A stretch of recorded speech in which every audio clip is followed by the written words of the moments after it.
The sun was blazing. Bert wiped his brow. "Hot," he said. "Hot," echoed Lenny. "We need a snack," chimed in Tiny Tim, the smallest but strongest of the crew. "A big snack," added Bert, "for a big crew." Suddenly Bob the foreman hopped off his crane. "An idea!" he boomed. "Let's build a giant sushi!" The others stared, mouths agape. "Sushi?" squeaked Tiny Tim. "As big as our crane?" gasped Lenny. "The biggest, tastiest sushi the world has ever seen," roared Bob, his eyes twinkling. First, the rice. They zoomed off in their dump truck, its horn honking a jaunty tune. They stopped at Patty's Pantry, the biggest grocery store in town. "Rice!" Bob bellowed at Patty. "Mountains of rice!" Patty, a woman with a head full of curlers and a heart of gold, chuckled.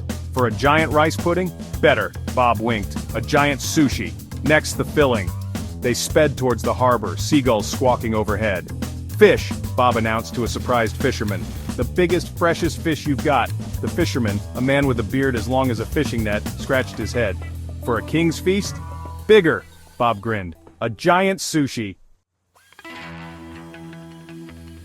Back at the construction site, excitement crackled like electricity.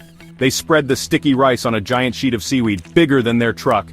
They hoisted the enormous fish with the crane, its scales shimmering in the sun.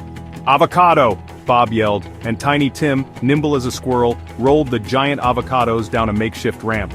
They sliced, diced, and arranged everything with their trusty tools, usually reserved for bricks and mortar. Finally, after much huffing and puffing, pushing and pulling, the giant sushi was ready.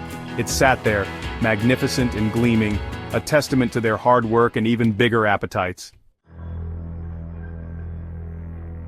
Word spread faster than a squirrel up a tree. Soon the whole town gathered around their creation. People gasped, pointed, and whispered in awe. "Is that a giant sushi? Who made this thing? It's bigger than my house."